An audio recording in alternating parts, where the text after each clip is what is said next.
வாழ்க வளமுடன். வாழ்க வையகம், வாழ்க வையகம், வாழ்க வளமுடன். ஒழுக்கத்தால் உலகையே நட்பு கொள்ளும் அன்பு நெறியை தந்து சென்ற அருட்தந்தை வேதாத்ரி மகரிஷிகளை வணங்கியும், முதலில் தமிழுக்கு வணக்கம். ஏன்னா நாம் இன்றைக்கெல்லாம் இப்படி உட்கார்ந்துட்டு இருக்கிறோம்னா, ஒரு அரசியல் கட்சியாகவோ, ஒரு மத சார்பாகவோ, ஒரு ஜாதியாகவோ நாம் இங்கே உட்காரல. நாம் எல்லாம் தமிழ் அப்படிங்கிற ஒரு புள்ளியில் தான் நாம் இணைஞ்சிருக்கிறோம். இன்றைக்கி இதுக்கு விதை போட்டு இந்த ரைஸ் அமைப்பை இந்தளவுக்கு ஒரு விருட்சமாக வளர்த்துருக்கக்கூடிய மிகப்பெரிய பொறுப்பு எடுத்து பண்ணிகிட்ருக்கிற நம்ம ஃபாதர் ஜெகத் கஸ்பருக்கு என்னுடைய வணக்கத்தை தெரிவித்துக் கொள்கிறேன்.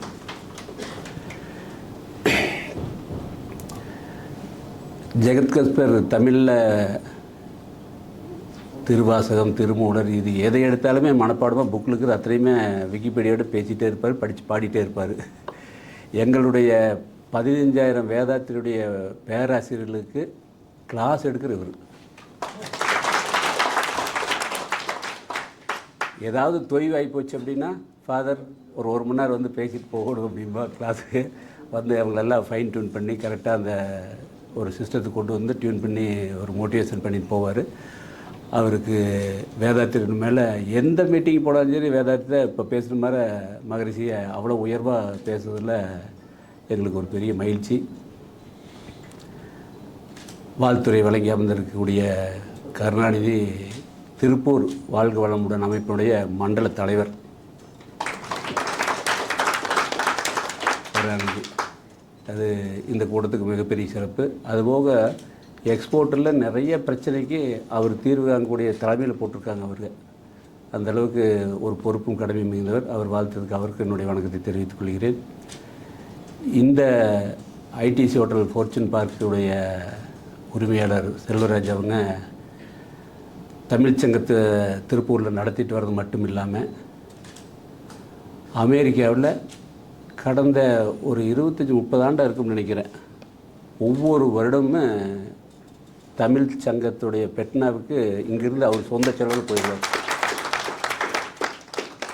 அதே மாதிரி கூட இருக்கிற நண்பர்களையும் கூட்டிகிட்டு போகிற மாதிரி 2009 என்னை கூட்டிகிட்டு போனாருங்க. இதில் என்ன சிறப்பு அப்படின்னா, ஃபெட்னாவில் 2009 அட்லாண்டாவில் நடக்குது. என்னை எங்கள் சிறப்பு விருந்தினராக இன்வைட் பண்ணி இவர் மூலிமா தான் அங்கே போகிறேன். அங்கே போய் ஏர்போர்ட் இறங்கி அந்த நிகழ்வுக்கு போகிற போது அங்கே இருக்கக்கூடிய தமிழர் அத்தனை பேருமே வந்து வெள்ளை வேட்டி வெள்ளை செட்டுக்கு அடிஞ்சு என்னை வரவேற்கிறாங்க. அத்தனை பேருமே ஒரு 1000 பேர். எனக்கு உண்மையுமே தலையில் கிரீடம் வச்ச மாதிரி ஆயிடுச்சு. அட்லாண்டாவில் கொக்கோ கோலா தயார் பண்ணக்கூடிய ஏரியா அதுதான் ஹெட் ஆஃபீஸ். அங்கே ராணுவ ரகசியமாக அங்கே தான் இருக்குது அப்படிம்பாங்க. அவங்களுடைய சிகரெட்ஸி அங்கே தான் வச்சுருந்தா சொல்லுவோம் கொக்கோ கோலா கம்பெனியை. அந்த மாதிரி அதுக்கு முன்னாடி வருஷம் கூப்பிடுவார், நம்மளால் போக முடியறதில்லை. ஆனால் இன்றைக்கி வரைக்கும் அந்த தமிழ் சங்கத்துக்கு வேணுங்கிற எல்லா சௌகரியம் கொடுத்து இங்கே இருக்கக்கூடிய தமிழர்கள் அத்தனை பேர்த்தையும் கடைப்பிடி இருக்கிற விஐபி அத்தனை பேர்த்தையும் எங்கள் பேசுகிறதுக்கு சீஃப் கெஸ்ட்டாக இன்றைக்கி வரைக்கும் அந்த தமிழ் பணியை மிகப்பெரிய அளவுக்கு பண்ணிகிட்ருக்காரு. இது அவங்களுடைய குடும்பத்தை பற்றி சொல்லணும்னா, இவங்க குடும்பத்தில் இருக்க பெரியவங்க இன்றைக்கி வரைக்கும் வந்து வள்ளலார் ஃபேமிலி குடும்பத்தை சார்ந்தவங்க. ஒரு பர்சன் கூட மில்லிமீட்டர் கூட எந்த பிசகும் இல்லாமல் அந்த முறையை வாழ்க்கை வாழ்ந்துட்டு பிஸ்னஸை வணிகத்தை பண்ணிகிட்டு இருக்கிறவங்க.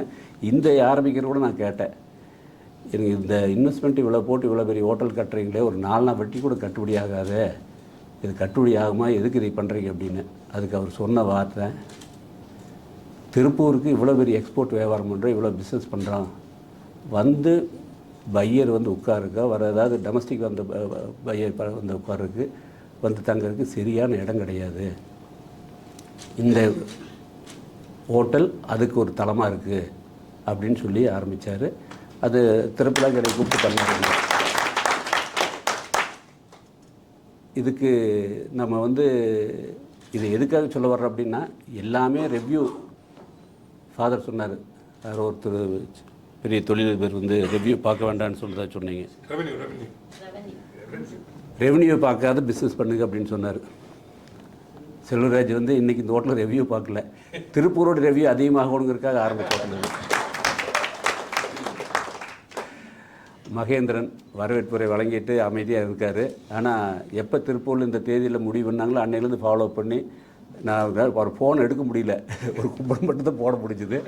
பட் வர்ற வரைக்கும் டைம் ஆச்சுருந்து இப்போ ஹோட்டல் என்ட்ரி வரைக்கும் கூடயே ஃபாலோ பண்ணிகிட்ருக்காரு. அப்போ உங்களுக்குலாம் எத்தனை ஃபாலோ பண்ணியிருப்பார் பாருங்க.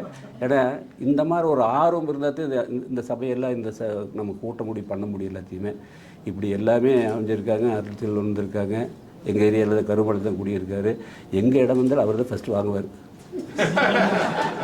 புரோக்கரேஜ் சொல்லுவாங்க எல்லாமே, எடுங்க முதல்ல அங்கே போய் சொல்லிட்டு தான் அடுத்த வேலை பார்ப்போம் அப்படிம்பாங்க. அது மாதிரி எந்த இடம் வந்தாலும் வந்து விற்பனைக்குன்னா ஆட்டோமேட்டிக்காக அங்கே போயிடுவாங்க. அந்த அளவுக்கு அவர் மிகச்சிறப்பாக தொழில் பண்ணிகிட்ருக்காங்க. அது எங்கள் ஏரியாவில் இருந்து பண்ணுற மிகப்பெரிய சிறப்பு. அவருக்கு என்னுடைய வாழ்த்துக்களையும் பாராட்டுகளையும் சொல்லிக்கிறேன்.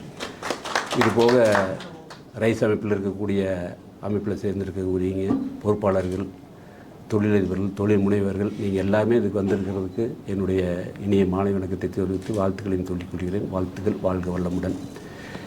இன்றைக்கி ஒரு பிஸ்னஸ் அப்படின்னா ஃபஸ்ட்டு அதுக்கு முதலீடு, திறமை, உழைப்பு, இது எல்லாத்தோட அதை பற்றின இன்ஃபர்மேஷன் தான் முதல் தேவை. இன்ஃபர்மேஷன் எப்போ நம்ம கை கிடைக்குதோ அப்போ அதை வச்சு தான் நம்ம வந்து பிஸ்னஸை டெவலப் பண்ண முடியும்.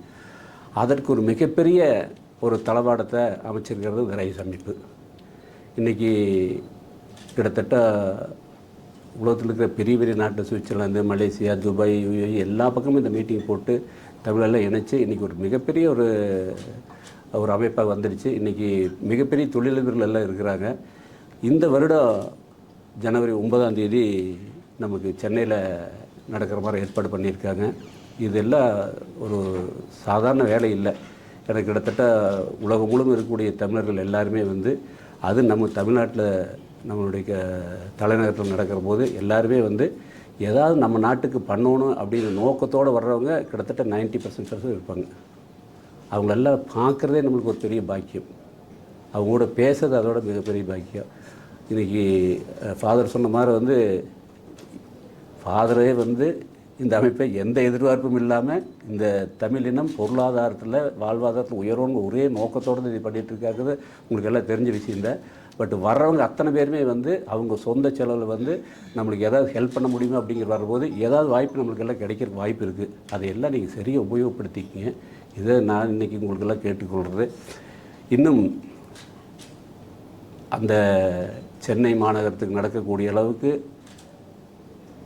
எண்ணிக்கையில் மகேந்திரன் கேட்டார், 25,000 கொஞ்சம் தொகை அதிகமாக இருக்குது, அதை ஒரு 20,000 பண்ணிக்கிங்க அப்படின்னு. திருப்பூர்கார் நாமெல்லாம் வந்து 20,000 பண்ணிக்கிறனா கேட்குறது. நீங்கள் என்ன பண்ணுறீங்க, 20,000 50,000 வைங்க, நாங்கள்லாம் கொடுத்து சப்போர்ட் பண்ணுறோம் அப்படின்னு சொல்லுவோம். நாம் அப்படி சொல்லணும் எல்லாமே. அதுதான் வந்து திருப்பூருடைய விருந்தோம்பல் கழகு. அதனால் இதிலெல்லாம் ரேட்டு பார்க்க வேண்டாம், பார்கன் பண்ண வேண்டாங்க. நீங்கள் எல்லாருமே பெரிய பெரிய தொழில் பண்ணிகிட்டு இருக்கிறவங்க, உங்களுடைய அமைப்பில் இருக்கிறவங்க எல்லாருமே வந்து உங்கள் கூட சேர்ந்து தொழில் பண்ண நட்பு வட்டாரத்தில் இருக்கிறவங்க அத்தனை பேர்த்தையுமே இதில் இணைங்க. இன்றைக்கி இல்லைன்னா நாளைக்கு ஒரு மிகப்பெரிய உங்களுக்கு ஒரு தகவல் கிடைக்கும், தொடர்பு கிடைக்கும், ஒரு பிஸ்னஸ் அதிகமாகிறதுக்கு வாய்ப்புகள் கிடைக்கும். இதையெல்லாம் சரியாக பயன்படுத்திக்கங்க. வருகிற 13ஆம் தேதி அன்றைக்கி வந்து நான் டீ அசோசியேஷனில் யங் ஒய்எஸ் ஏதோ அமைப்பு அவங்க பண்ணுறாங்க. அதில் கிட்டத்தட்ட அந்த அடுத்த ஜென்ரேஷனில் இருக்காங்க அத்தனை பேர் இதில் வர்றாங்க. நான் அதில் சீஃப் கெஸ்ட்டாக போகிறேன். உங்கள் அமைப்புங்க யாராவது ஒருத்தர் வந்தீங்கன்னா இதை பற்றி கொஞ்சம் சொல்லும்போது கிட்டத்தட்ட அவங்க ஒரு டீம் மெம்பர்ஸ் நிறைய பேர் இருப்பாங்க. ஏன்னா இதில் ரொம்ப குறைவாக இருக்காங்க எல்லாருமே. ஏன்னா எக்ஸ்போர்ட்டர் இதை இன்னும் அங்கே போகும்போது அவங்க அசோசியேஷன் மெம்பரை வந்துடுவாங்க எல்லாருமே. அங்கே வரும்போது வந்து இந்த தகவல் அங்கே பரிமாறிட்டோம்னா அந்த கனெக்டிவிட்டி ஆகுது.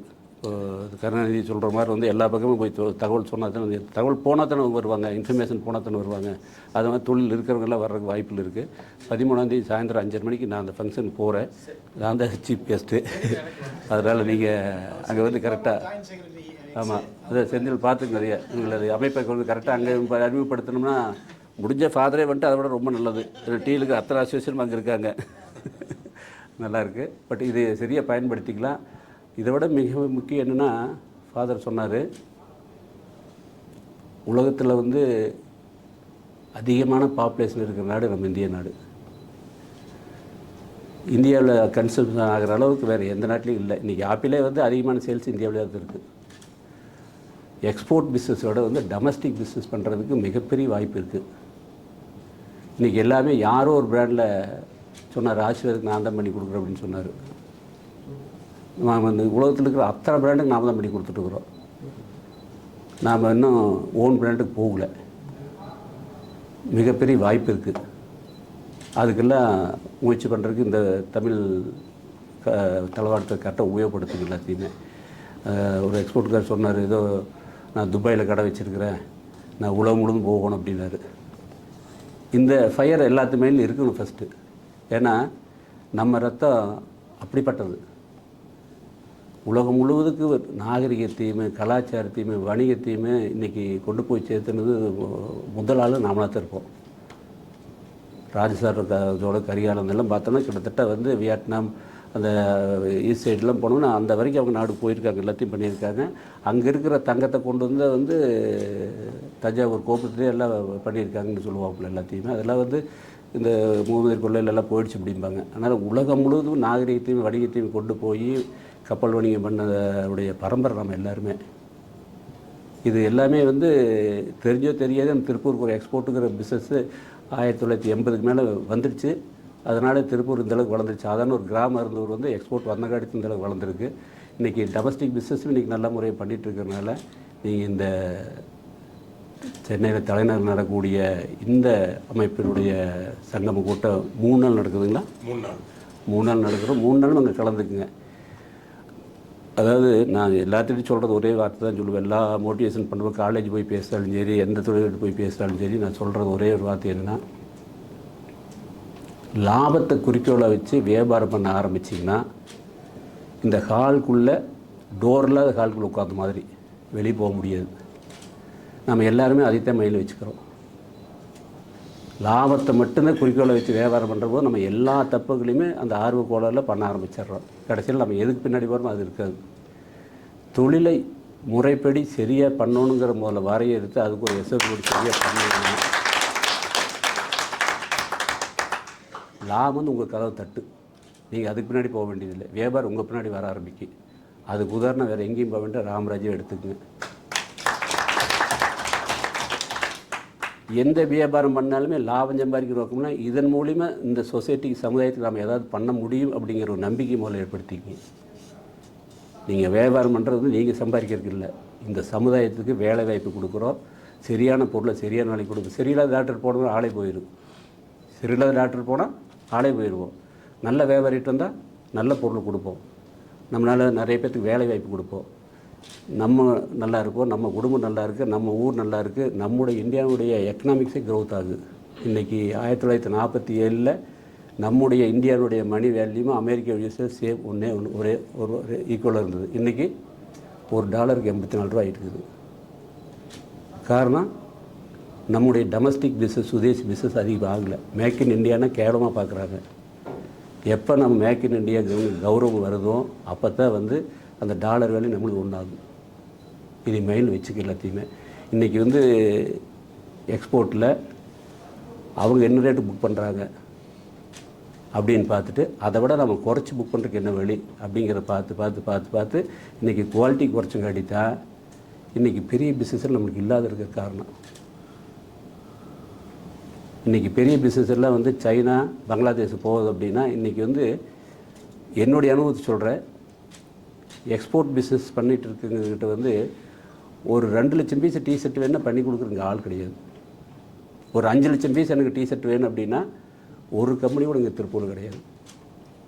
இதுதான் இன்னைக்கு நிலைமை. ஒரு 5000 பீஸு 10,000 பீஸு 15,000 பீஸுக்கு தான் இன்றைக்கி கம்பெனி வச்சுருக்குறோம்.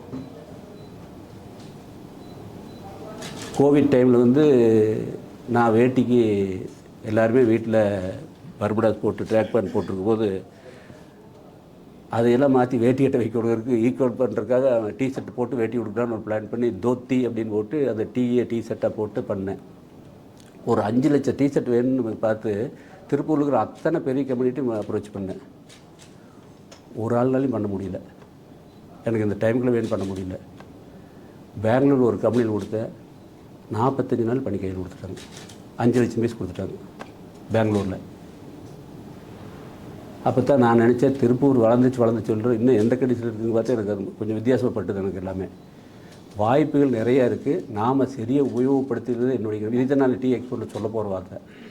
வாய்ப்புகள் நிறையா இருக்குது, நாம் தான் சரியாக உபயோகப்படுத்தாது இருக்கிறோம். அந்த அளவுக்கு இன்றைக்கி தொழில் வளத்தை வந்து இன்றைக்கி நம்மளுக்கு திருப்பூர் பெற்றிருக்குது. நாம் அதை கரெக்டாக டெவலப் பண்ணி நல்ல நாணயமாக குவாலிட்டி கொடுத்தோம்னா இன்றைக்கி எல்லா பையும் நம்மகிட்ட வரக்கு வாய்ப்புகள் இருக்குது. இதை சரியாக பயன்படுத்திட்டு முதல்ல வந்து நம்ம தொழிலில் கவர்மெண்ட்டில் இருக்கிற நாம்ஸ், அதாவது மகரிஷி ஐயா சொல்லுவாங்க, மாதா பிதா குரு தெய்வம், அதுக்கடுத்து ஒன்று நம்ம மறந்துடுறோம், அரசாங்கம். இன்றைக்கி நம்ம இப்படி உட்காந்துட்டு இருக்கிறதுங்கிறது அரசியலில் எத்தனையோ விஷயம் சொல்ல, அவங்கள பற்றி குறை சொல்ல, இவங்கள பற்றி சொல்லலாம். நான் எல்லா கட்சி வேற்றினரையும் எந்த அரசியல் கட்சி நான் குறை சொல்கிறதில்ல. ஏன்னா அரசாங்கம் நம்ம தான் அரசாங்கம், வேறு ஓட்டு போகிறவங்களும் இல்லை. நம்ம யாருக்கு ஓட்டு போட்டோம் அவங்க தான் அரசாங்கம் உட்காந்துருக்காங்க. அதனால் அரசாங்கத்தை முதல் மதிக்கணும். அரசாங்கத்தை குறை சொல்கிறதுக்கு முன்னாடி நாம் சரியாக டேக்ஸ் கட்டுறோமா, நாம் சரியாக எல்லாம் சரியாக பண்ணிகிட்டு இருக்கிறோமா அப்படிங்கிற கேள்வி முதல்ல நீங்கள் கேட்டுக்கு. அது சரியாக வந்தால் தான் அரசாங்கம் சரியாக இருக்குது. ஃபஸ்ட்டு மாற்றம் நம்மகிட்டேருந்து வரணும். இது எல்லாம் வந்து சொல்கிற போது என்ன ஆகுதுன்னா, இப்படியெல்லாம் வந்து லாபம் வராது, இஎஸ்ஐ கட்டினா லாபம் வராது, பிஎஃப் கட்டினா லாபம் வராது, சென்ட்ரல் எக்ஸைஸ் கட்டினா ஜிஎஸ்டி கட்டினா லாபம் வராது அப்படின்னு சொல்லி நம்ம லாபத்தை மட்டுமே குறிக்கொள்ளும் போது இந்த தப்பை எல்லாத்தையும் பண்ணிவிட்டு கடைசியில் சில்லறை சொன்ன மாதிரி லஞ்சம் கொடுத்து காரி ஜாதிக்கு போக வேண்டியது இருக்குது. இதையெல்லாம் மாற்றி அமைச்சிட்டு நீங்கள் வந்து வருஷத்தில் 12 கோடி ரூபா டர்ன் ஓவர் பண்ணுறதுல முறையெல்லாம் பண்ணுறதை விட வருஷத்தில் 1 கோடி ரூபா டர்ன் முறையாக பண்ணிங்கன்னா அது 100 கோடி டர்ன் ஓவரோ 200 கோடி டர்ன் ஓவர் மாறதுக்கு வாய்ப்புகள் நிறையா இருக்குது. அந்த ட்ரஸ்ட்டை முதல்ல ஏற்படுத்துங்க. நீங்கள் வியாபாரம் பண்ணுறதுல மிக முக்கிய ட்ரஸ்ட்டு. அந்த ட்ரஸ்ட்டு மட்டும் வந்துடுச்சு அப்படின்னா நீங்கள் எங்கே இருந்தாலும் சரி உங்களுக்கு வந்து இன்றைக்கி திருப்பூரில் நான் 50 கோடிக்கு மேலே டர்ன் ஓவர் ஒரு ஆர்டர் கூட எடுக்க மாட்டேன் அப்படிங்கிற ஆள் இருக்காங்க. 100 கோடி தான் டர்ன் ஓவர்னால் அதுக்கு மேலே எடுக்க மாட்டேன் ஆர்டர் இருக்காங்க. ஏன்னா அப்போ தான் நான் முறையாக கொடுக்கணும், சரியாக கொடுக்க முடியும்னு. இப்போ இந்த மாதிரி ஒரு கண்டிஷன் வச்சு கரெக்டாக பண்ணுற போது அவங்ககிட்ட இருக்கிற லேபருக்கு வருஷம் இன்க்ரிமெண்ட் கொடுக்கலாம், பேமெண்ட்டும் கரெக்டாக கொடுக்கலாம், நம்ம வர செலமெண்ட் வாட்டியில் டெபிட் போடாத பார்த்துக்கலாம், அவர்கிட்ட என்ன ஆர்பிட்ரேஷன் பிரச்சனை போகாத பார்த்துக்கலாம். இத்தனைக்கு வாய்ப்பு இருக்குது. அதனால் எல்லா மாற்றமே எங்கேயோ வந்து அரசாங்கத்துலேருந்து நம்மகிட்ட வரணும், அடுத்தவங்ககிட்ட நம்மகிட்ட வரணும்னு நினைக்காது, நம்மகிட்ட அந்த மாற்றம் வரணும் அப்படிங்கிற முடிவு நீங்கள் எடுத்துட்டிங்கன்னா அந்த பழையபடி ராஜராஜ சோழன் காலத்தில் அதுக்கு எப்படி எல்லாம் உலகம் முழுவதும் போடணுமோ அந்த அளவுக்கு வந்து நல்ல ஒரு கம்பீரத்தோடு தமிழ்னா மேக் இன் இண்டியாவோட மேக் இன் தமிழ்நாடு அப்படின்னு சொல்கிற கண்டிஷன் நம்ம கொண்டு வரணும் அப்படிங்கிறத குறிக்கொண்டு. ஏன்னா இந்தியா முழுவதும் நான் எல்லா ஸ்டேட்டுக்கும் போயிருக்கேன். இன்றைக்கி எல்லாம் இருக்கிற பதிவு சொல்லிக்கிறேன். எல்லா ஸ்டேட்டில் இருக்கிற கல்ச்சரை பார்க்குறேன், எல்லா ஸ்டேட்டில் இருக்கிற கவர்மெண்ட்டுடைய அரசாங்கம் நடக்கிறத பார்க்குறேன். எல்லா ஸ்டேட்லேயும் வந்து நீங்கள் அங்கே வாங்க உங்களுக்கு 40% சப்சிடி தர்ற, 50% சப்சிடி தர்ற அப்படின்னு சொல்லி இண்டஸ்ட்ரீஸ் ஆர்பின்னு கூப்பிட்றாங்க. எல்லா பக்கமும் இருக்குது. ஆனால் அங்கே இருக்கிற அரசாங்கம், அங்கே இருக்கிற ஐஏஎஸ் ஆஃபீஸரு, அங்கே இருக்கிற மந்திரி எல்லாம் வந்து அவ்வளோ ஹார்ட் ஒர்க் பண்ணி அந்த ஸ்டேட்டை டெவலப் பண்ணணும், அத்தனை வேலை பார்க்குறாங்க. ஆனால் அங்கே இருக்கிற மக்கள் யாரும் சரியாக பயன்படுத்தாதனால அந்த மக்களுக்கு வந்து எந்த ஸ்கில்லும் இல்லாதனால எதை கொண்டு போனாலும் வந்து கவர்மெண்ட் தள்ளிட்ட மாதிரி அங்கே டெவலப் ஆகிறதில்ல. தமிழ்நாட்டில் ஐஏஎஸ் ஆஃபீஸரோ அமைச்சர்களோ எதை பற்றி பார்க்காம இருந்தால் கூட நம்ம நாட்டு தொழில் இருக்கிறனால இந்தியா வந்து ஒரு முதல் 3 டாப் 3 நம்ம இந்தியா தமிழ்நாடு ஒன்று இருக்குது. அதுக்கு காரணம் நான் அரசியல் கட்சியோ அரசாங்கத்தை பற்றி சொல்ல, இங்கே இருக்கிற தொழிலதிபர்கள் அந்த கல்ச்சரோட டெவலப் பண்ண அடித்தது. இந்தியாவில் 3 ஸ்டேட் தான் அதிகபட்ச இன்கம் டேக்ஸ் கட்டுறது. ஒன்று குஜராத், மகாராஷ்டிரா, தமிழ்நாடு. தமிழ்நாட்டில் அதிக டேக்ஸ் கட்டுற பெல்ட்டு கொங்கு பெல்ட்டு. அந்த கொங்கு பெல்ட் அதிகமாக கட்டுறது திருப்பூர் பெல்ட்டு. கொங்கு பெல்ட்டே அதிகமாக கட்டுறது திருப்பூர் பெல்ட்டு. நாம் எங்கே இருக்கிறோம், எவ்வளோ வாய்ப்பு நம்மளுக்கு இருக்குது. இது வந்து எங்கேயோ இருக்கிற பிஸ்னஸ் நம்ம கொண்டு வர, நம்ம பிஸ்னஸை கொண்டு போகக்கூடிய தளமாக இந்த அமைப்பை நீங்கள் சரியாக பயன்படுத்திட்டு இன்னும் இந்த வியாபாரத்தில் நீங்கள் தொழில் வளத்தில் மிகப்பெரிய அளவுக்கு உயர்ந்து உலகத்தில் இந்தியா ஒரு வளர்ந்த நாடாக கொண்டு வர்றதுக்கு நாமும் ஒரு காரணமாக இருப்போம். அந்த இந்தியாவில் தமிழ் பேசுகிற மக்கள் ஒரு குவாலிட்டி பர்சன் அப்படிங்கிறத கொண்டு வரக்கூடிய பொறுப்பும் கடமை நம்மளுக்கு இருக்குன்னு கூறிக்கொண்டு வந்திருக்கக்கூடிய உங்கள் அனைவருக்கும் எல்லாம் வல்ல இறையர்களும் குருவர்களும் உடல் நலம், நீலாயில், நிறை செல்வம், உயர்ப்புகள், மெய்ஞானம் பெற்று அனைவரும் ஓங்கி வாழ வாழ்க வளமுடன் வாழ்த்தி மகிழ்கிறேன். வாழ்க வளமுடன்.